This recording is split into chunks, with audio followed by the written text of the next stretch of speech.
Hola, gracias por estar aquí. Estamos en el primer simposio internacional de comunicación con animales, en conexión con todas las formas de vida. Mi nombre es Lina María Mesa y en esta oportunidad tengo el gran honor de presentar a Penélope Smith, pionera a nivel mundial de la comunicación intuitiva con animales, quien toda su vida se ha comunicado con los animales de forma consciente y quien fue la primera persona en desarrollar cursos para guiar a otras miles de personas a reconectarse con la capacidad de comunicarse con los animales y a ejercer la comunicación con animales como una profesión al servicio de las familias multiespecie. Estos cursos diseñados por Penélope Smith se imparten desde la década de 1970 alrededor del mundo. Penélope es la autora de varios libros, entre los cuales están Animal Talk, When Animals Speak y Animals in Spirit. Y a lo largo de todos estos años, Penélope ha inspirado a miles de personas a reconectarse con la madre tierra, con la naturaleza y con todas las especies. Y este legado continuará vivo mientras viva la humanidad. Es un gran honor, Penélope, tenerte con nosotros. Gracias. Queremos que nos cuentes un poco acerca de cómo fueron tus primeras comunicaciones. We would like you to share with us your experience during your first communication with animals. Okay, so my first communications were when I was a very little girl. And I always communicated. I always was aware, even as I was crawling around as a baby, that animals were just like me. So I began to speak, when I was older, and I would sit in our yard outside, or I would go to the little playground that was nearby, and I would sit near the trees and in the bushes, and I would say to the animals, little animals, come to me.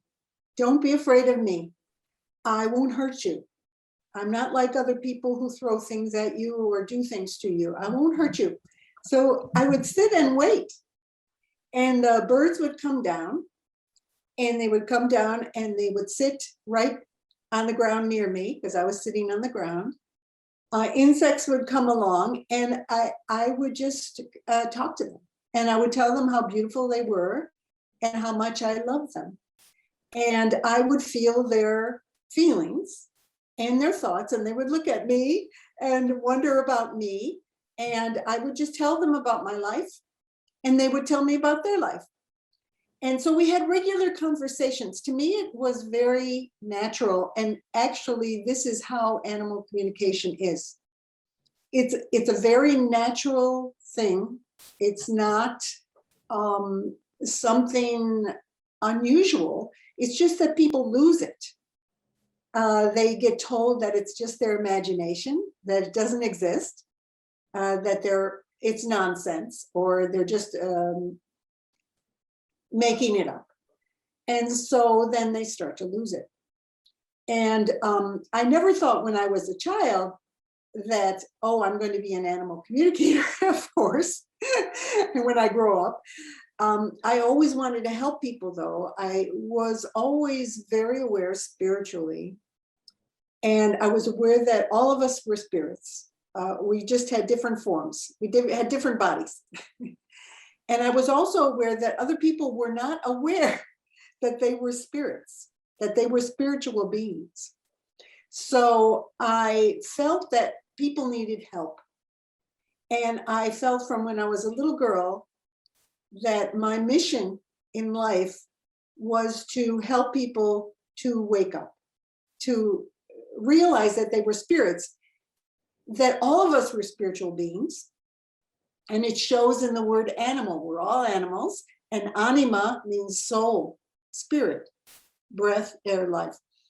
So those were really my first remembered communications, though I feel a continuity, like I came in knowing, and I didn't lose it. So my mother told me that I had a very active imagination, but I wasn't going to lose my animal friends. I wasn't going to lose my time and love for my cat, my dog, my later parakeet, little budgie that I had, and then all the other little wild animals, squirrels. I lived in a city, so we had city animals, all around us, insects and snakes and garter snakes and birds, and I valued them. They were my friends. These were all my friends. And so I said, well, I'll just keep it to myself. I made a mistake when I went to school of telling other children, other kids my age, that animals could speak, and that I told them about, I told people about fairies because I could see nature spirits. I made that mistake once. I was made fun of by kids, and I had to sort of pull back, and go, oh, you didn't understand me. And then I said to myself, okay, I am going to keep this to myself. I didn't have the desire of most children to be popular. Part of me wanted to be popular, but kids were very different. Other kids were very different than me. So I said, okay, I'll just keep these things. They don't understand. So, but I'm not going to lose it. I'm not going to be like them. It was not my desire. I was a very intelligent student, so teachers liked me. Kids did not like me so much. Usually happens. because I excelled in school. I was very good. I was always at the top of the class. So I went, well, it's okay. I have the animals.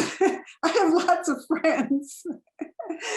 And they were dear friends. My cat and my dog, I just love them very, very much. And my little bird. And I just went, okay, that's the way it is. I was pretty much afraid of people anyway. I come from an abusive childhood. My parents were alcoholics, and there was a lot of abuse in the house of all of us. So, like the best parts of my life, would I give them up? No. For the sake of people who were cruel? No. So I knew my mission. I knew who I was. I knew that eventually I would be old enough to be able to leave home. And then I would go out and do my mission and enlighten the world. And that is what I felt in my own way, in whatever way it was going to come about. I would help people to become freer, to understand who they were. And it progressed. It changed over the lifetime to what I became an animal communicator. But that's another story. That isn't answering your your question. Unless you want to know the first communications I had where I applied the telepathic communication and did professionally, I can tell you about that. But those were my first communications, and why I didn't lose it. Why I, of very few people, didn't lose it. Penelope, and we would like to learn about the first times you used your telepathic communication with animals. Okay. So always the telepathic communication was there, but again, there was no such thing as animal communicators on the planet at that time, and I became a spiritual counselor for people. I was helping people through their traumas and their difficulties and helping them to be freer and to live better lives. And I lived with roommates in a house where we had they had a cat. Actually, one of the roommates was leaving town and left the cat with me. Her name was Peaches. And Peaches was a cute little cat, black and white cat. And but she was very afraid. She was very afraid of people. She wasn't afraid of me.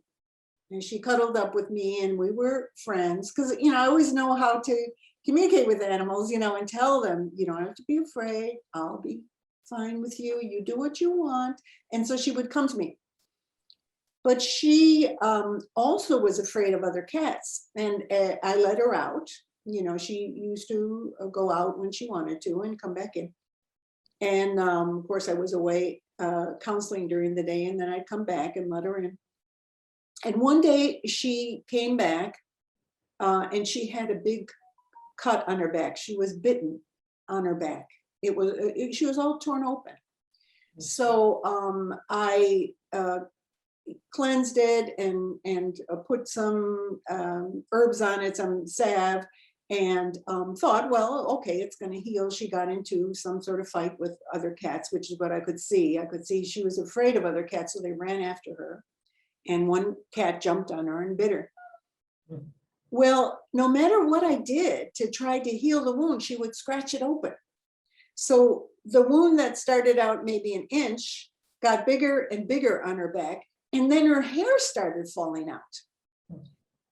Now I went, wow, this is very traumatic for her. You know, she's not letting it heal. And so I decided I would apply the counseling techniques that I knew for people to her, because I knew that this was it was an emotional trauma. There was emotions behind this that were causing her to reopen her wound, make it bigger, and then her hair falling out. So I sat her down, in front of me. She was happy to sit in front of me. And so I asked her about it. What happened, Peaches? What's going on? Why are you scratching your wound? I'm trying to help you heal. You know, you can't bandage a cat up real well, you know. So there it is, the open wound. So she began to show me pictures, mental pictures, images of cats who chased her, and how she was afraid, and I could feel all her fear. She started running it like people. This is a technique I used in counseling people, where we would run incidents and the emotions would come up. So as to help to release the emotions, the traumatic emotions. So I remember just one incident after the other, all this fear. She was so scared. She was pretty much hiding and running most of the time.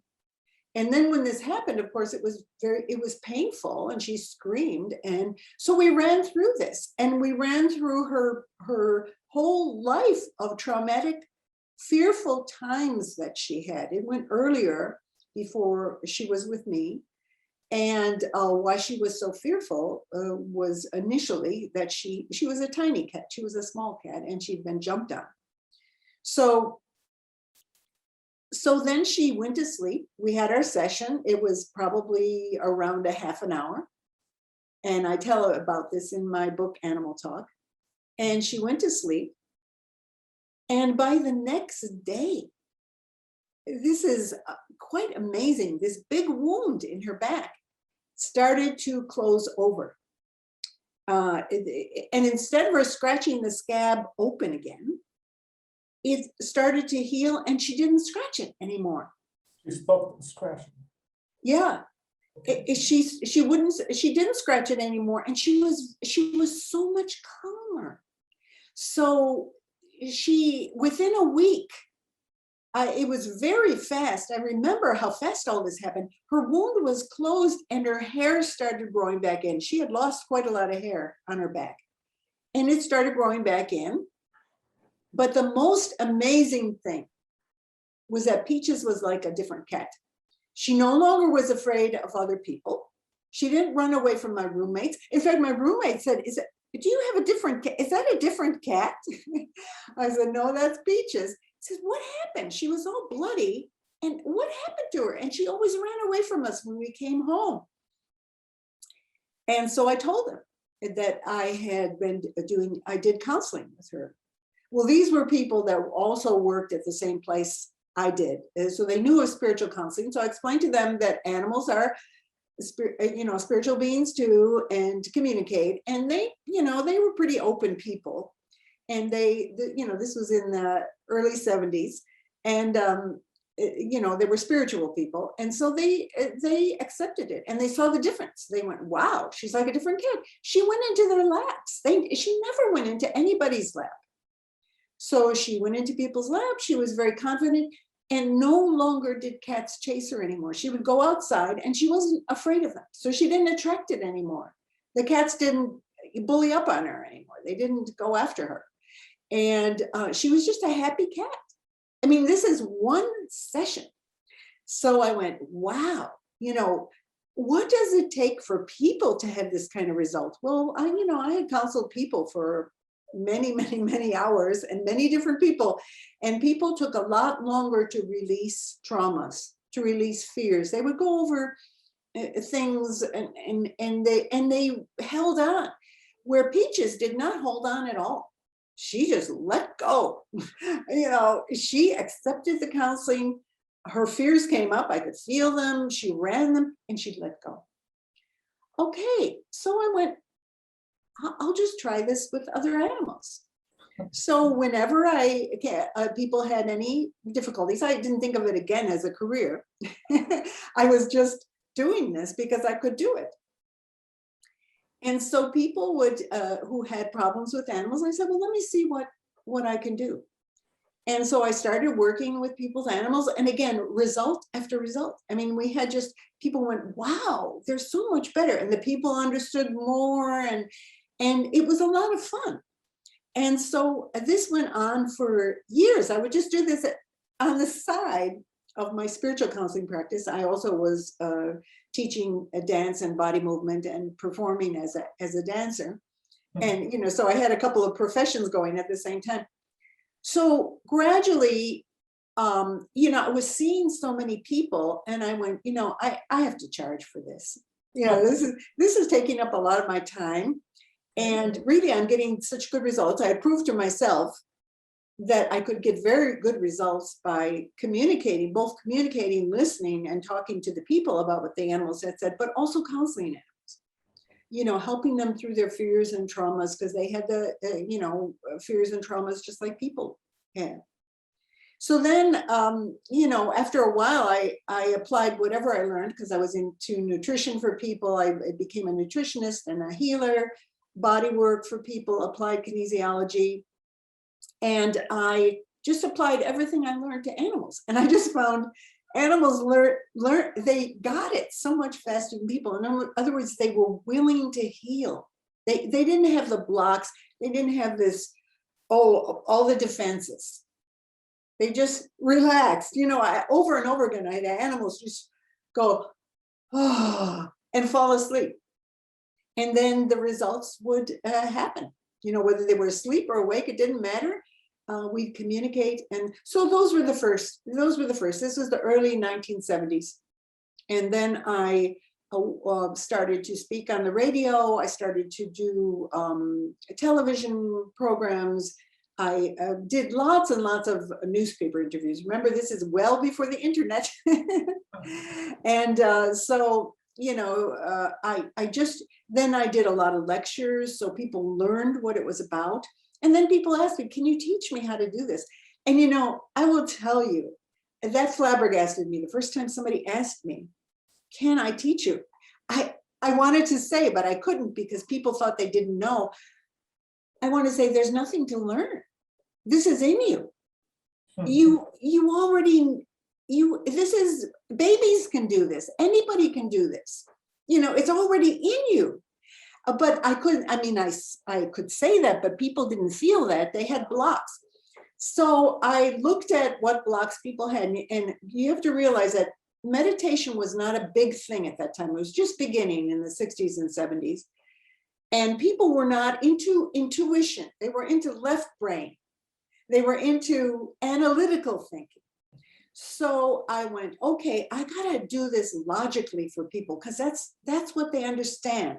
I can't just say, okay, just do it, relax, open up, and listen to the animal. Well, that wasn't gonna cut it. So I made up steps.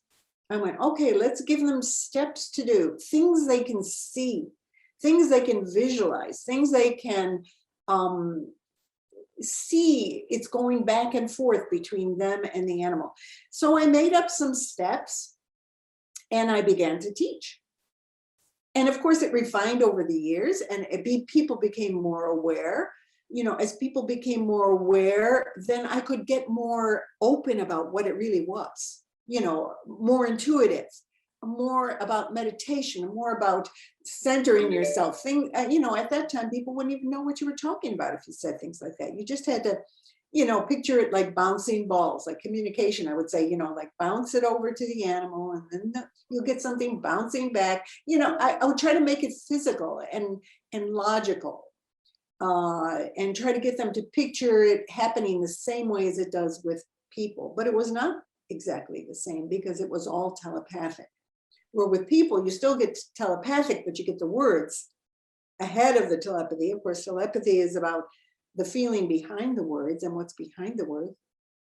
But, you know, it changed over the years. But when I started, it was like, there was just nobody else around. I was in Los Angeles, and it turned out to be the center. Then I found out there were 2 other people who were also doing this, and they were all in Los Angeles. You know, I checked. At that time, you couldn't go on the internet and do a search to check. So, you know, but I heard about these people and knew about their work. One of the men was a psychic. He was a man who's not alive now, and he taught psychic classes. And I appeared on a radio show with him, and we talked with a python. Actually, I had a python, which is a big snake, wrapped around my arm, and he did too during the conversation. And he was very good. He got very good images, very detailed. He really was amazing. Fred Kimball was his name. And then another woman who appeared on the big shows, the big talk shows, Johnny Carson's show. And but she didn't teach as much. She didn't focus so much on teaching. And my focus was always on education. And when people need to wake up to this, you know, really it's a spiritual journey. It's an awakening. When you awaken up to the animals are spirits, then you start to awaken up that you are a spirit. You are the same. We are all the same. And the animals will teach you. They'll lead you. They'll lead you back home. So yeah, that's some of the beginnings.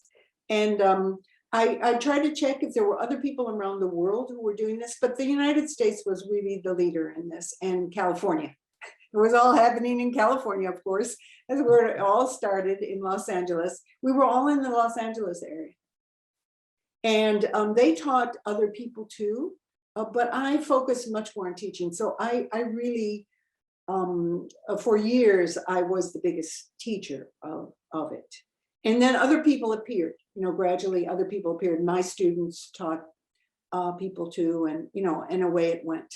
But you got to figure, I laugh now when I hear people say, oh, I started in 2010 and there was nobody else doing this. Or they go on the internet and they say, oh, well, yeah, there were actually, I found out there were hundreds of animal communicators. And I laugh. Can you imagine hundreds? Actually, there's thousands. And, you know, it's just going to keep accelerating.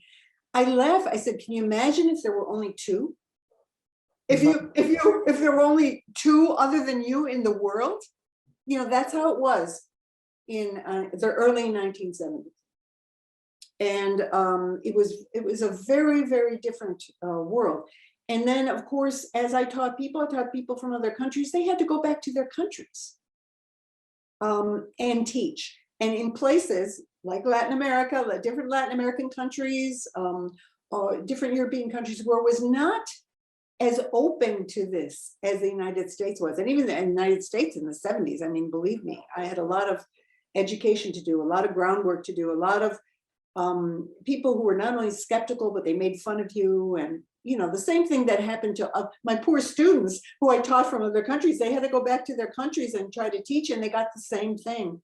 And I would support them as best I could. I said, I know how it is, and the people would make fun of them and they would have a hard time. And then they broke through, then they became the pioneers in their countries, which made me so happy. And now it's a whole different thing. It's all over the world. There are people all over the world teaching. There are people all over the world opening up. I knew this would happen. It was my intention. And I could see it from when I started. I said, you know what? As much as I always wanted to help people, and I thought, well, I'd have to do it in the ways of speaking to people and counseling and teaching them. But I went, the animals are the key. I call this underground peace movement. I said, this is all it's in the earth. It's flowing through the earth, and people are going to wake up through this. And so the animals have woken up. If you now listen to animal communicators, how did they start? In the past 50 years. I mean, most of the people started in the past 10 years or 20 years, or even 30 years. But I hear them and they say, well, my dog, my horse, just suddenly said this, and I woke up. I just had to listen because they were ill, and they said, this is what's happening. Or some animal, a wild animal, shouted out to them, and they got the images or they got the feelings, and they had to wake up.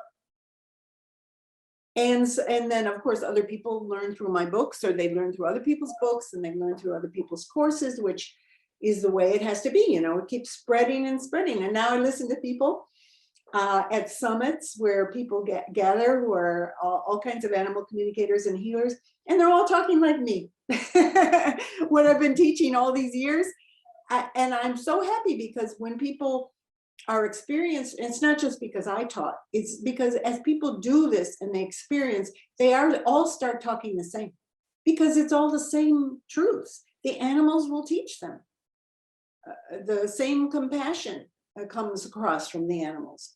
When people are doing it truly, when they are truly doing it, they get the same lessons. I hear people talking about the soul partnerships between people and how we've been together from life to life. And I go, good. I can relax, I have been relaxing now, because it's spread out all over. It's wonderful. Penelope, do you happen to have a picture of peaches? No, I don't. No, No, I don't. I didn't even have a camera at that time.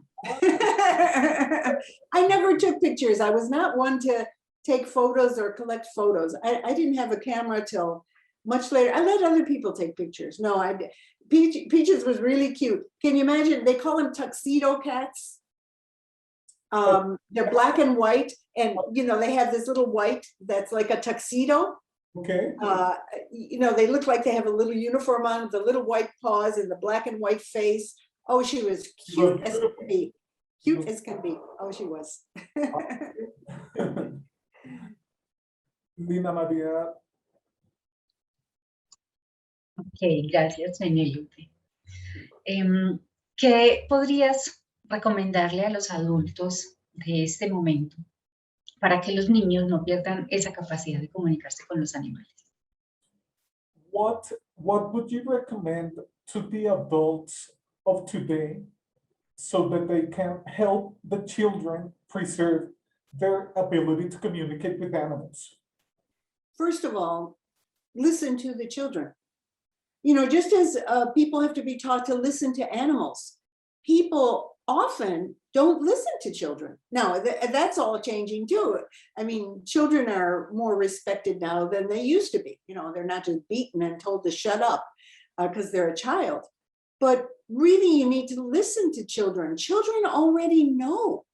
When I have gone to schools and talked to young children, they open up to this right away, because they haven't had long enough time to get it socialized out of them yet, or invalidated. So they go, oh, my little dog said to me, and so encourage your children to tell you what the dog said, to tell you what the bird said, Or if you go out and you see animals, say to the children, let's sit down here and just be with a squirrel or with a bird or with a caterpillar. Let's just sit down here. And of course, if the child doesn't want to, you honor that too. Not every child is going to want to do that. But most children really gravitate to animals. It's really natural for babies to reach out until parents tell them, no, animals are scary, they're dangerous, don't do that, don't do that. Of course, they get socialized out of it, the connection. But most children, they want to be, so they reach out and they follow and they listen, and then listen to the children. And they say, what did the dog say to you? Or what did you feel? And your child will then know it's safe to tell you, and that it's real. See, in my generation and previous, after me too, people were told it wasn't real, that this is stupid, or that you're just a child. Please, just a child. I mean, thank goodness. And this takes, to recover, it takes that childlike capacity of being open. So just treat children with respect. Listen to them and encourage them to be with animals. I mean, most kids are begging their parents from an early age to have a cat or a dog or whatever. So, okay, some people can't have cats and dogs or whatever animals in their house, or they're allergic or whatever. Wherever you go, there's little animals here and there, insects. And that if you teach children to honor the insects, that they're fellow beings too, and then that they can communicate with them. Spiders in the corner of your bathroom, that you can communicate with them. That's how to encourage them. I think it's very simple with children. If you don't shut them down, if you don't keep saying, no, it doesn't exist, it's all your imagination, or that's stupid. If you stop all that and just say to the child, what did you hear? What did you experience when you were with the dog? And they'll tell you. I don't think it's a real hard thing. Now, again, depending on their socialization in school, they might get shut down. They might get made fun of by other kids. So as a parent, or any adult in relation to children, just encourage them. Just say, some people don't understand. Some people don't get it, that the animals are just like us. They just have different bodies, but they can understand and they can communicate. So you just continue communicating. You just continue. I mean, that's what I would have wanted when I was a little girl, is, for somebody to, wow, that would have been incredible. I had no humans to talk to. To have a human to tell about your experiences with animals. Wow. I mean, that's big. So then it can become, the children won't lose it.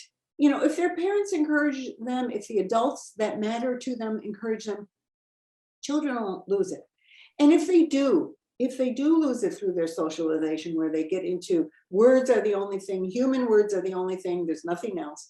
Okay, they can recover it pretty fast if they're young.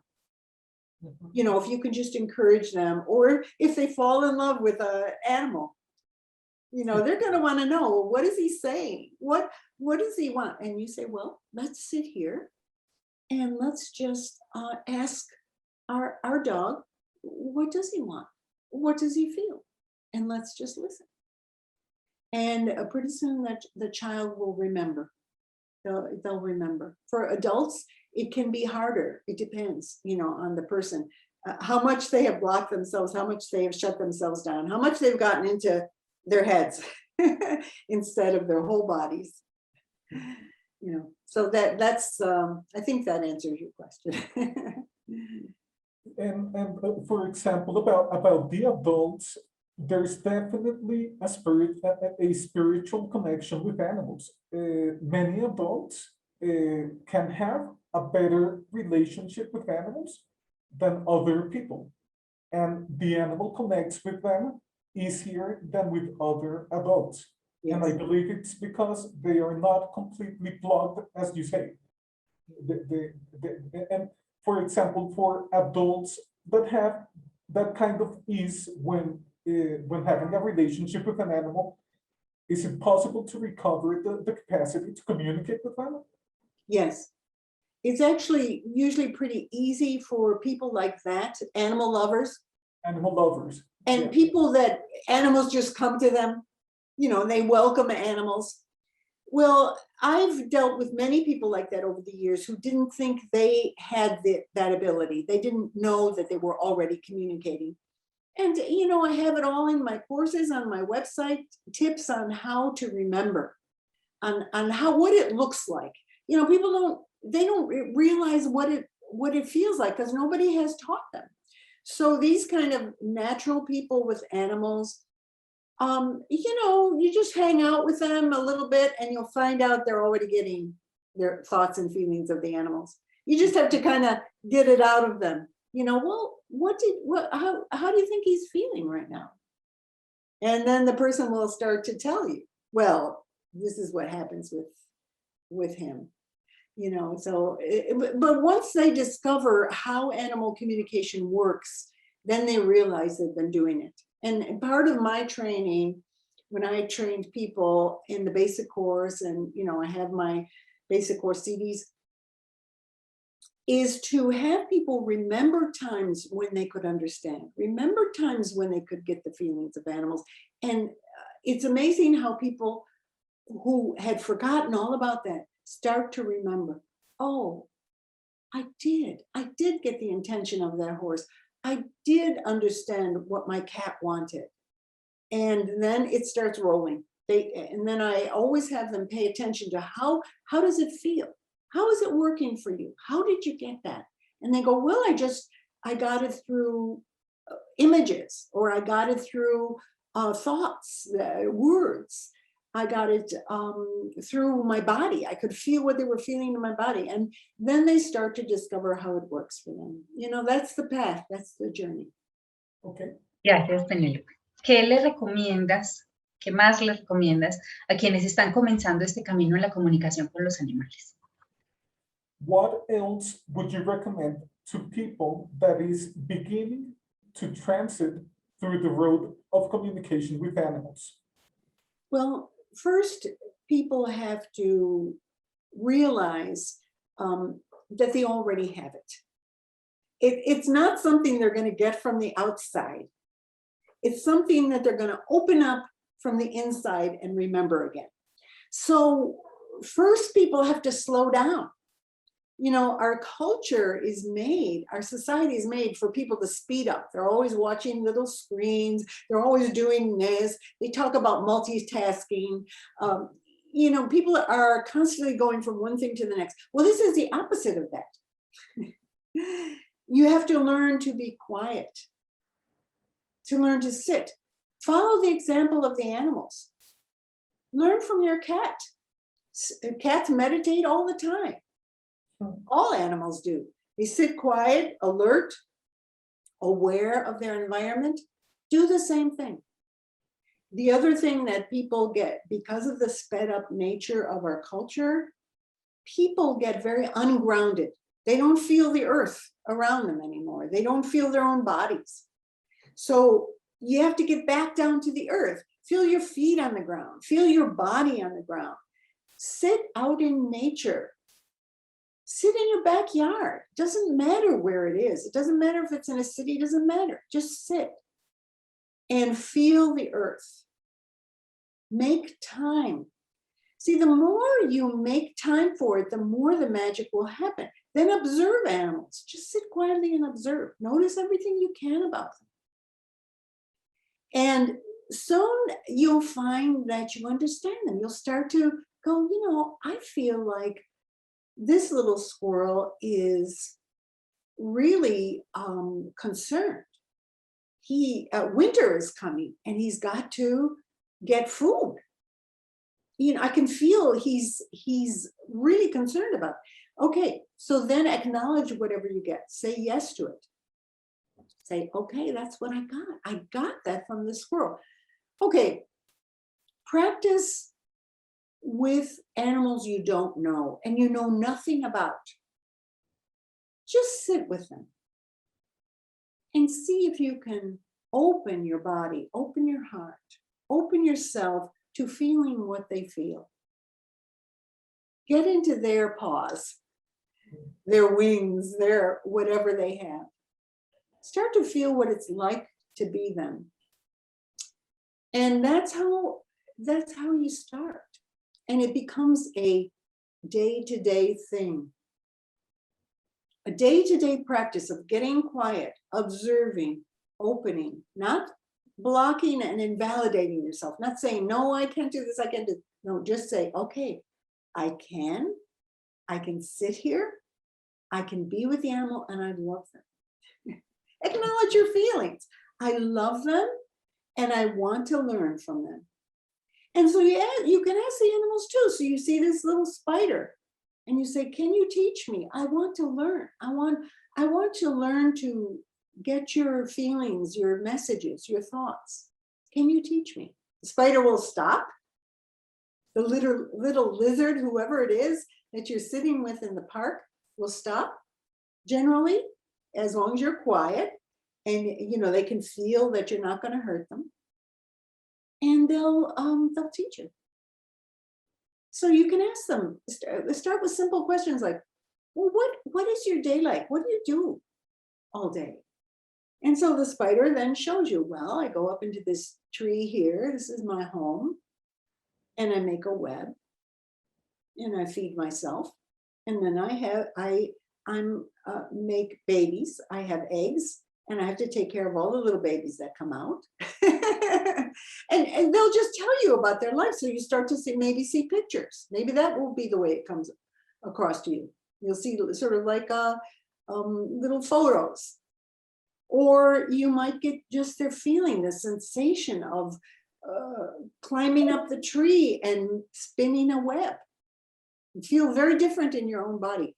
When you feel animals, you'll notice that it feels different than it feels for you because they have different body. They have different sensations. You get to feel what it feels like to be a spider. So you just practice. Get yourself simple again. Become childlike. Don't worry about what other people will think. For those of you who read English, you can go to my website and I have tips on pointers on how to open up to telepathic communication with animals. And these are some of the pointers. And as you open up to it, you will realize you got it. You just need more practice. You start practicing with different animals, you ask more questions, you listen more, take notes, keep a journal, and you'll see how you get better. So then maybe your friend of yours says, well, can you practice with my dog? I'm having some difficulty with him barking a lot. And you say, well, okay, I'll practice, and I don't know if I can do this. And you say, okay, just if you can help me. So you'll find the funny thing that happens when you help other people's animals, that brings a surge to the heart, it brings a surge of energy of helping others. It comes to you even easier. I found this in my courses. When we get to the place in the class where people are working with other people's animals, they suddenly get better. They suddenly start getting more messages, more thoughts, more feelings. So then you practice and you say, well, I get that your dog feels anxious. I can feel this anxiety. And then you ask more questions about it. And you're on your way. And then you practice and practice and you learn and maybe study with another teacher. Of course, there's a lot of good books, a lot of good teachers now. And then you find it opens and you're, let me just tell you, the level of happiness goes up, your level in your life. The joy of connecting, the joy of helping others with it, the joy of knowing you can communicate to any animal in the world. I mean, for an animal person, that's heaven. We've got heaven on earth now.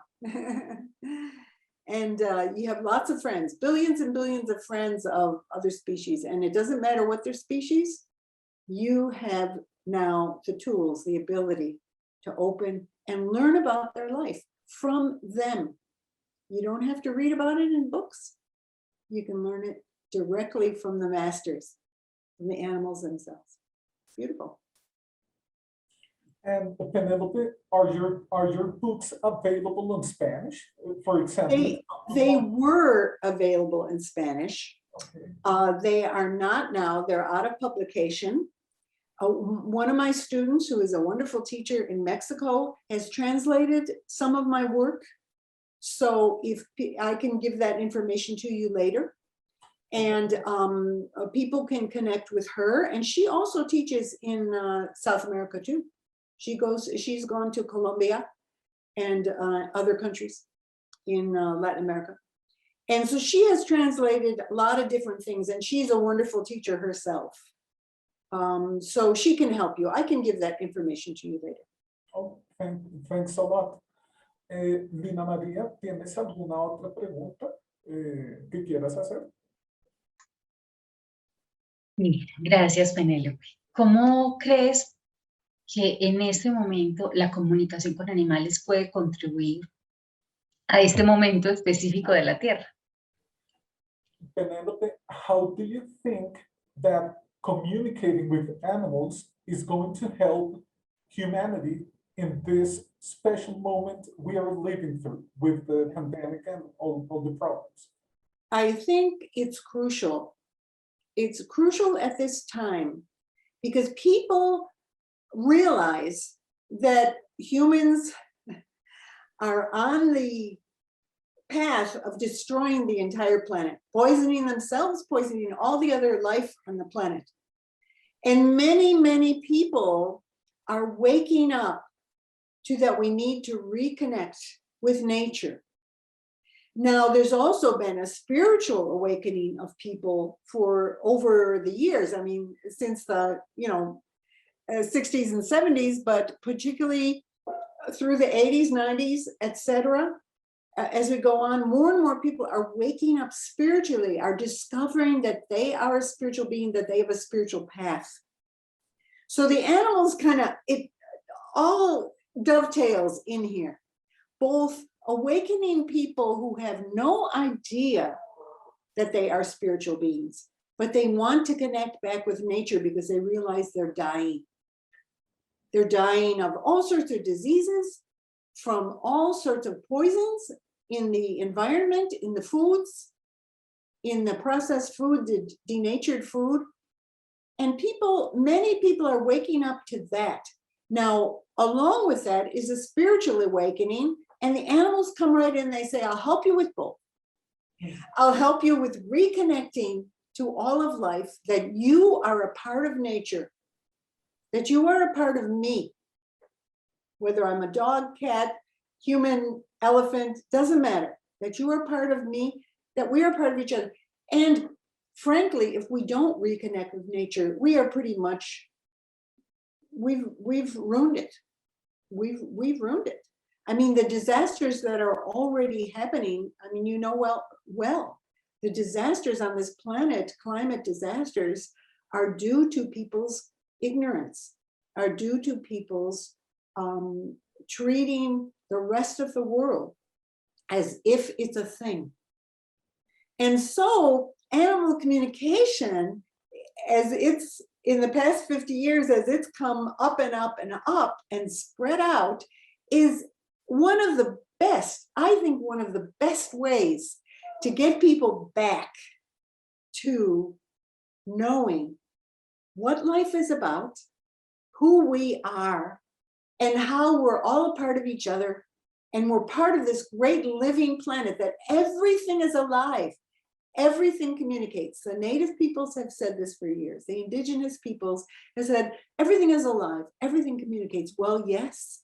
And now we have the tools. We have so many people going out as animal communicators and healers of all sorts of unique ways of approaching it, reminding people we can go back. So then you act very differently. When you can communicate with animals, you act very differently. You're no longer going to step on an animal you're communicating. You're no longer going to squash the insects who come into your house.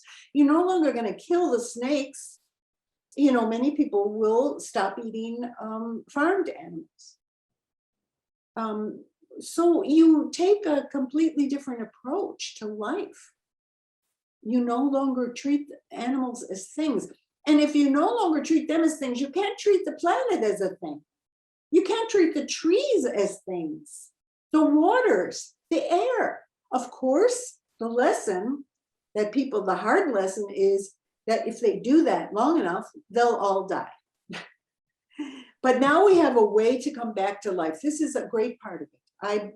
I feel this is a great part of it. If we tune back into all of the rest of nature, including ourselves, this animal body, then we will no longer do the destructive things. And we will stop the people who are doing the destructive things, the big, you know, corporations that don't care about anything but profit. And so we will end up, we who are connected with the rest of nature will lead the way. And animals are already leading us, and they will continue. You just walk with the animals. Just walk with them. Walk in their way. Meditate like they do. Be in the present moment like they are. Be alert, but calm and centered. It's totally important. So every animal communicator should know, and every person waking up to this ability should know they are vital. They are crucial to helping us to restore the health of the planet.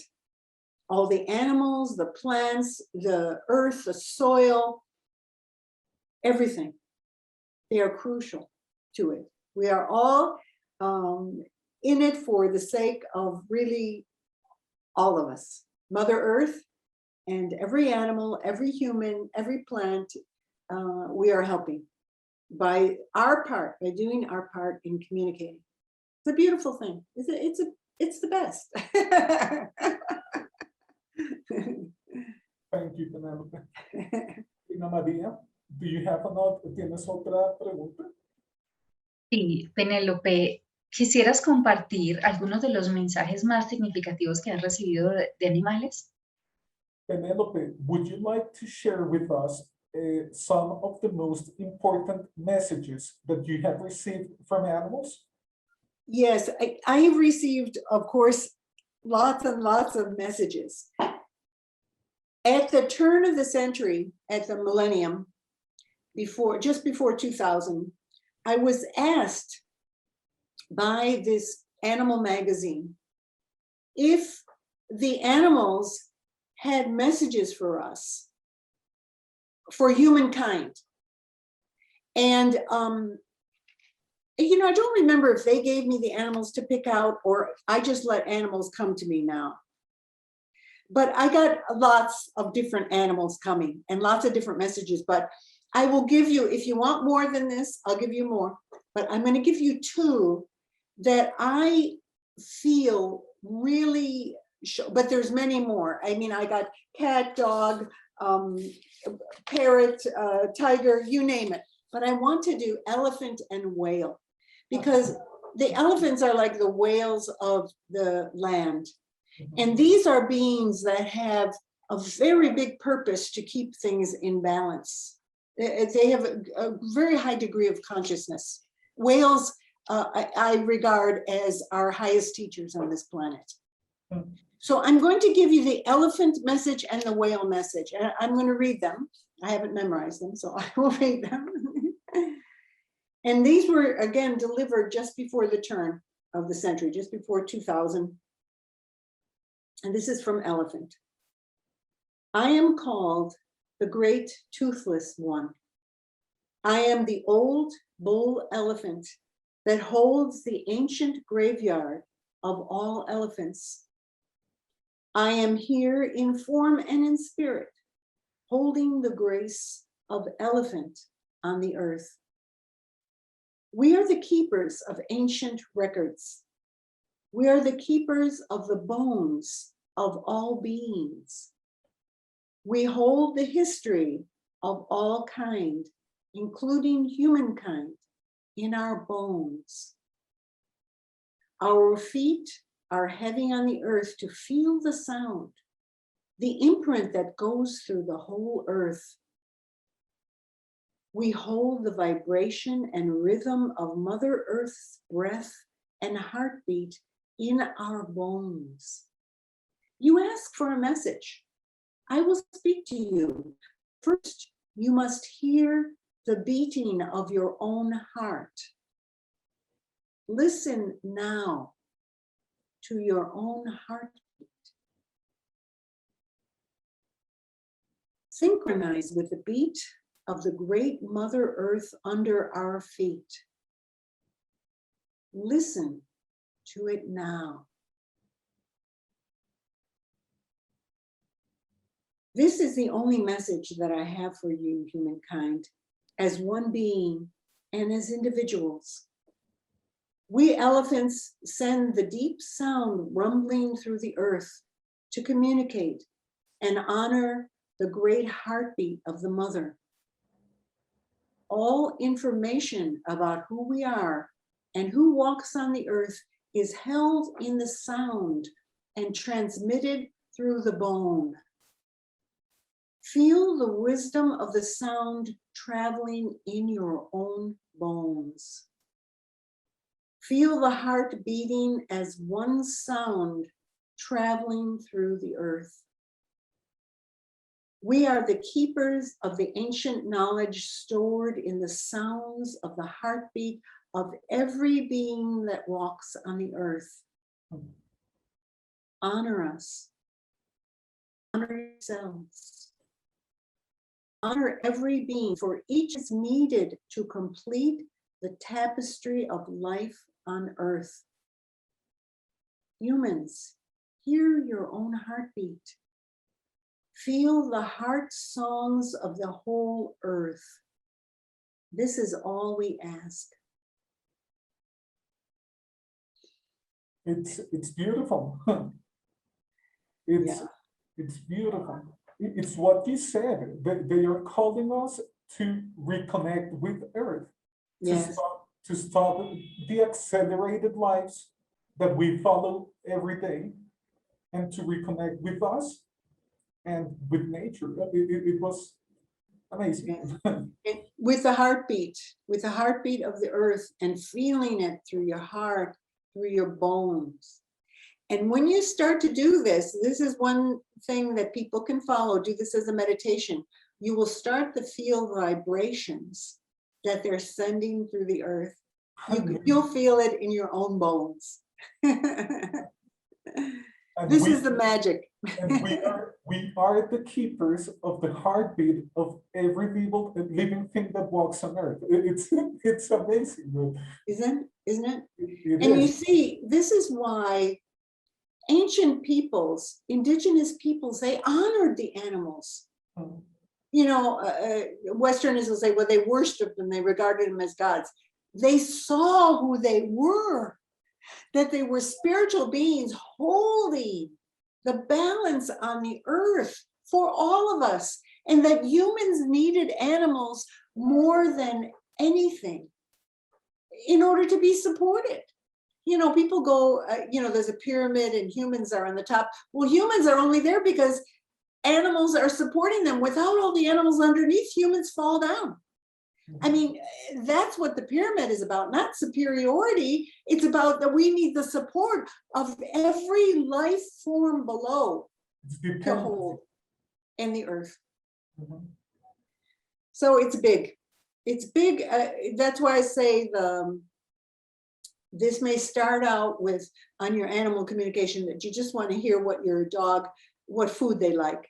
And then you'll discover it's so much more.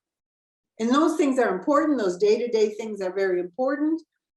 And then there's so much more. And I'd like, do we have time for you to listen to the whales? The message of the whales. Yes. The whales are ultimate. I have swum with the whales many times. I've facilitated programs swimming with the whales in the Dominican Republic, in Hawaii. And they are if you don't cry with joy and relief after being with the whales, you must be dead. Because what happens is they open up everything. They are the wisest beings on the planet. Definitely, absolutely. Like, all beings are wise. They're all incredible. They're all amazing. But the whales, they're the greatest teachers. And they are definitely, for humankind, they are the greatest teachers. They are so benevolent. They are so kind. They are so wise. They are so compassionate. Oh. Okay, so this is the message I got from the whales 21 years ago, just before the turn of the century. We represent all beings on the earth in love with all of life here. Our job, our glory, is to hold the entire earth in the greater love. This greater love comes from deep within the soul, deep within the womb of birth and rebirth, repeatedly into consciousness born anew. We are the keepers of the consciousness of all life from the beginning, not only in this realm, but also in all realms.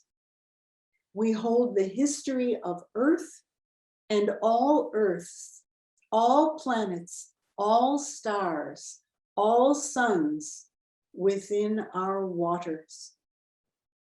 The greatest gift we give is the gift of greater love. This greater love you call God. We mean the God of great wisdom expanding infinitely through all times and spaces. Right now, as you read our words, we send the tones of love through the waters, through the earth, to keep the evolution of consciousness on the earth and all realms moving according to the greater plan.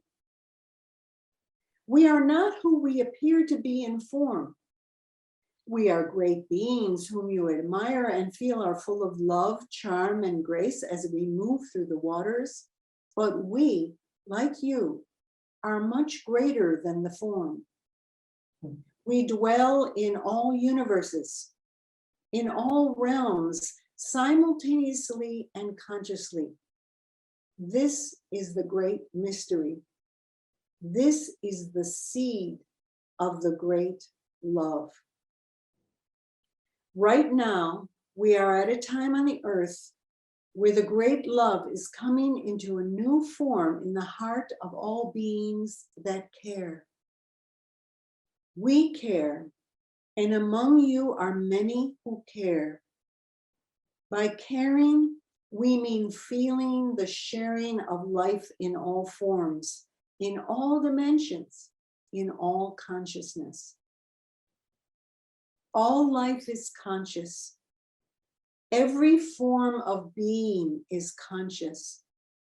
We all have choice to live in the greater consciousness that is love, or to live in the smaller consciousness that divides. This is the choice. The choice now is to move into the greater love that pleases the deepest heart, or to remain in the division that creates the feelings of pain and suffering. This is our choice, and we as whales hold the vision, the cradle of the greater consciousness that is divine within all beings. We ask of you that you remember your own grace. We hold this out to you. We cradle you in the infinite wisdom that is whale, water, air, earth, animal, plant, human, and that is soul embodied. We ask only that you remember that in this heart of consciousness, all things are renewed. All answers are found. Nothing is denied. Nothing is unfulfilled. The deepest heart longings are found. We are satisfied in love.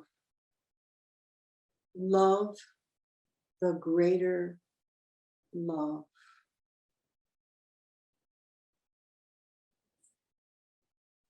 Wisdom and humility, I perceive in their words, because whales are like the most magnificent beings on the planet, and they speak that it's not the form, but the consciousness, what has value, and it was beautiful also.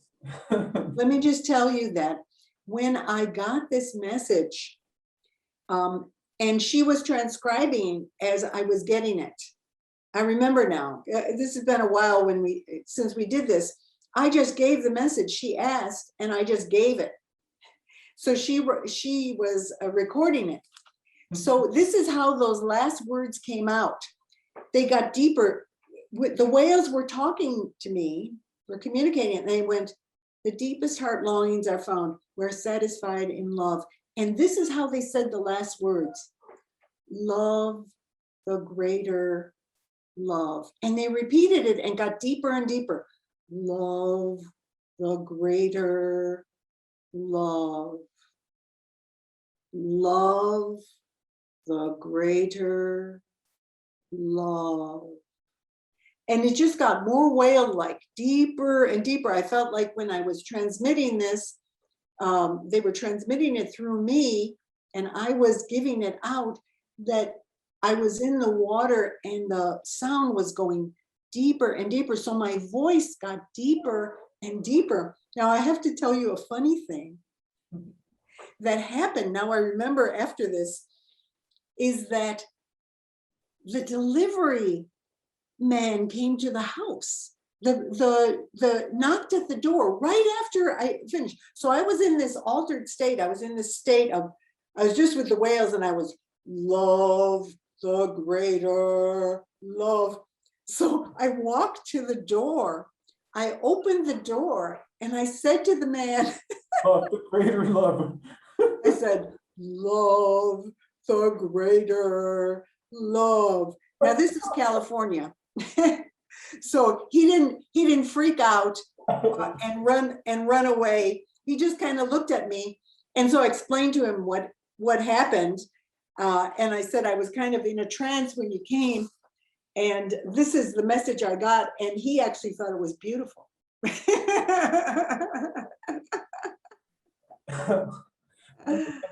Do you happen to have a message from the best friend we have in the animal world?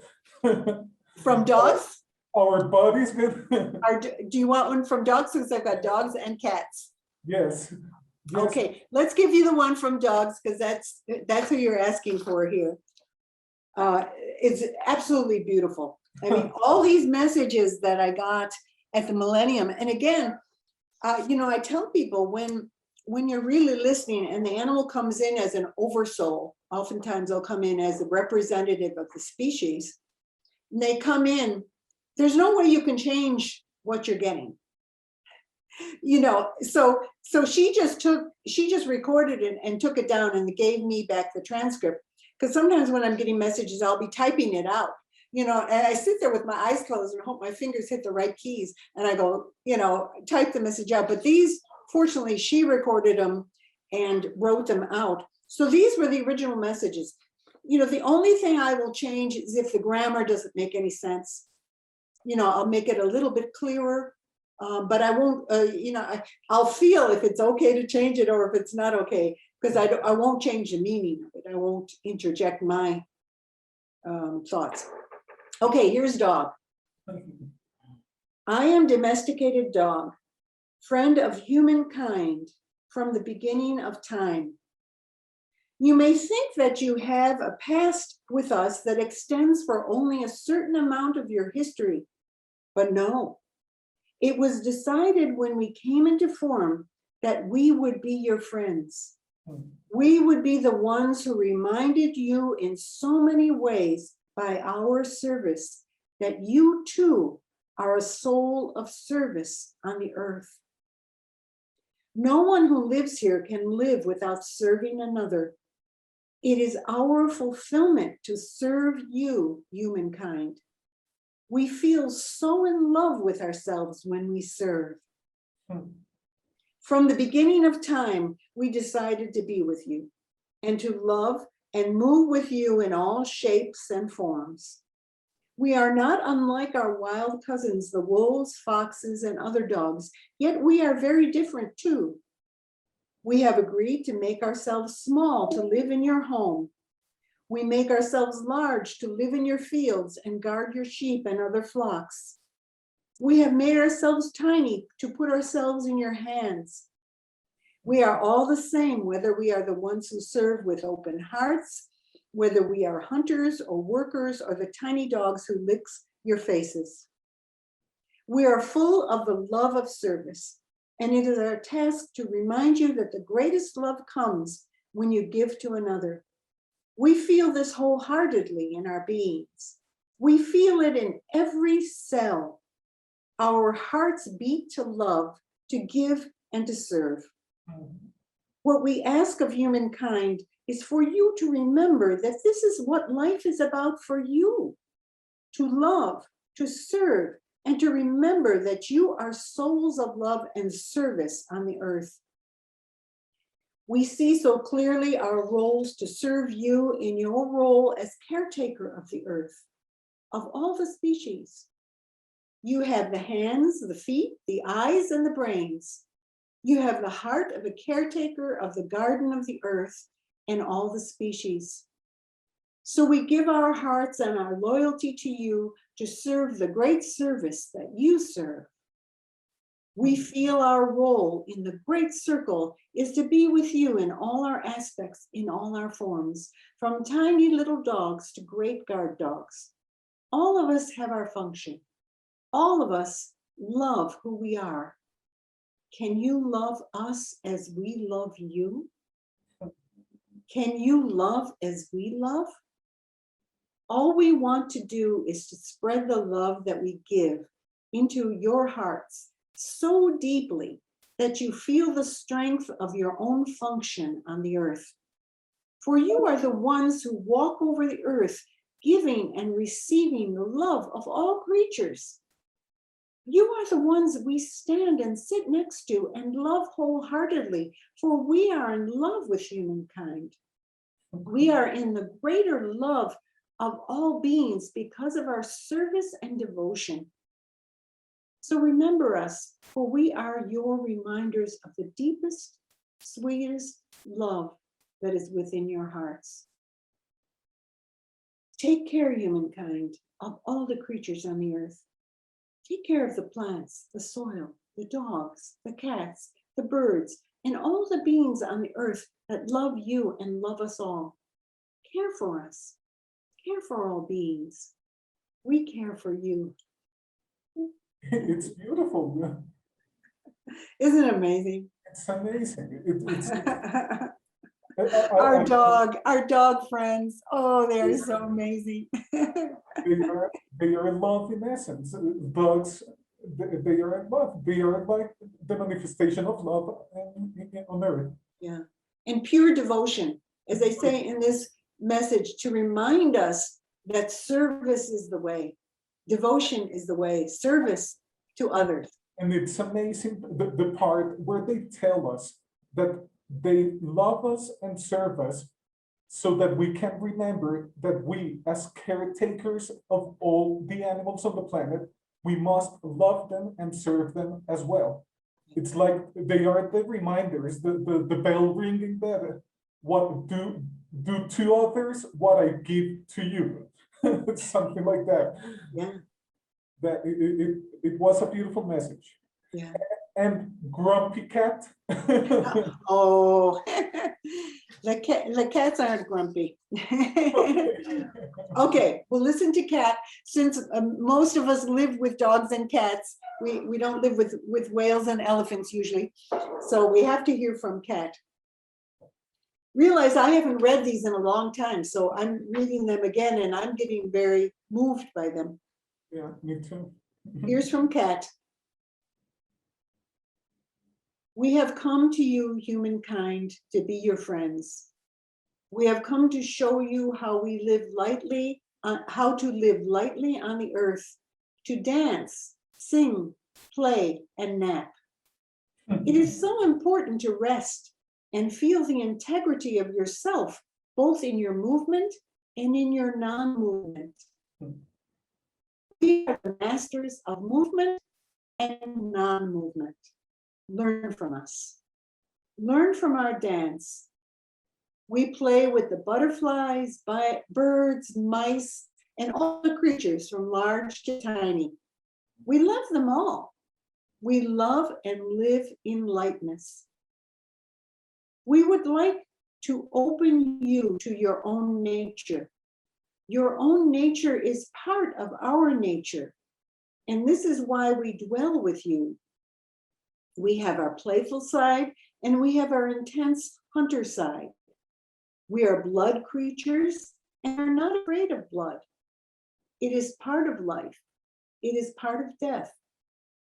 The blood that pulses through our veins and through the veins of every creature is life itself. We love the blood and we love to feel it in our own veins. We become one with the creatures that we eat. We are fellow beings together, playing, dancing, singing, and loving to be touched, loving to be loved, loving to nurture, loving to feel the softness of the lap, the pillows, and the cozy places. We love the earth and the touch of our feet on the earth. Those of us that live in places where we cannot touch the earth anymore still remember and unite with the earth in our dreamtime naps. We ask you to come with us. Come with us into the beautiful dream time that is cat meditation.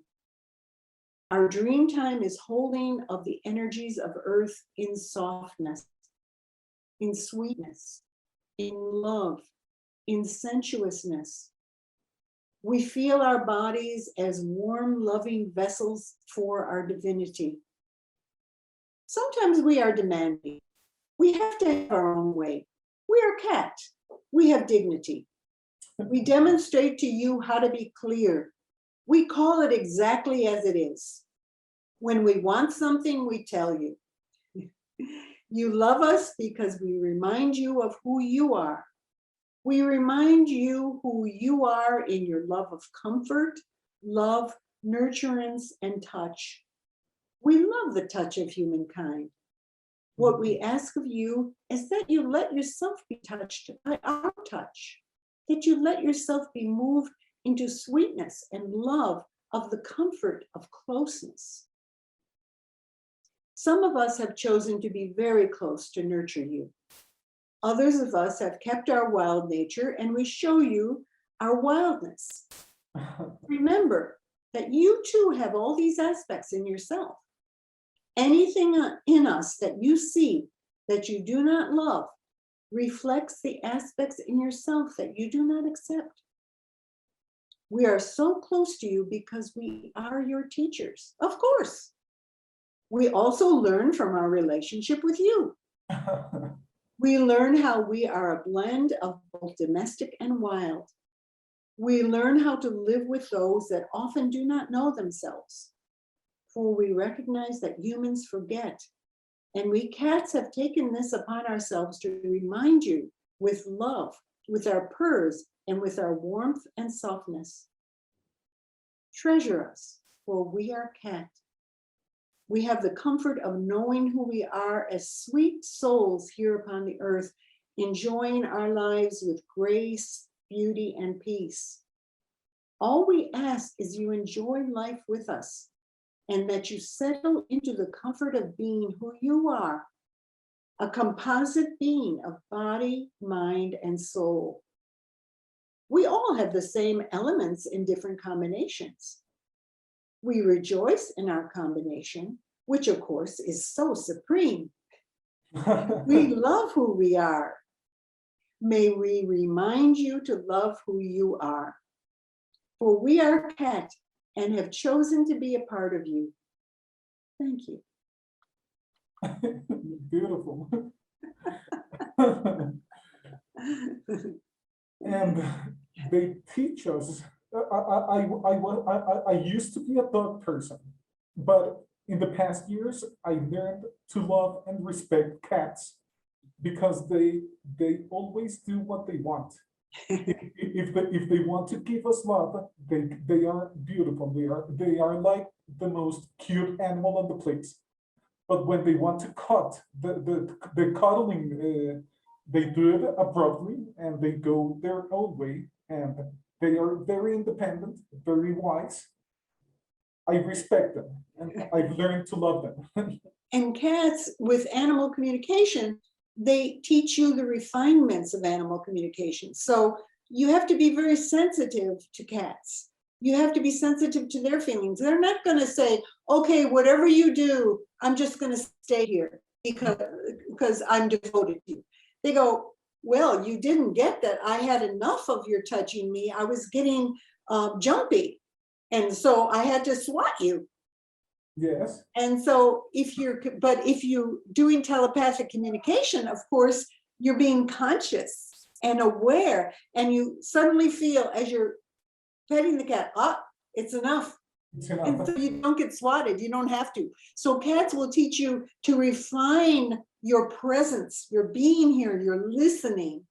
They're very, very intelligent. And it's not easy to manage to win their hearts. If you want a cat to be your friend, you have to work for it. You have to win it. Well, you really have to be yourself. See, if you're looking at them as a thing and that you're just going to manipulate them, then they're just going to go, I'm not here. I've never had any problem with cats. They all come up to me, they all love me because I respect them. I respect that they respect themselves. And they're so wonderful. Who would not fall in love with a cat? Lina María, ¿te escuchamos? Penélope, infinitamente agradecida por esta charla, por este mensaje que nos dejas al mundo de habla hispana, porque realmente nos ha llegado poco traducido al español. Muy feliz de haber compartido contigo y de haber recibido estos mensajes para esas personas que nos van a ver. Gracias. Gracias. Thank you for your time and for all the experiences you shared with us. I treasure the moment you gave us today. The space. Thank you so much. Thank you for your sensitivity, your beauty, your love, your compassion. Very, very obvious. And may this touch the hearts of many and help them to realize who animals are and this human animal, who they are.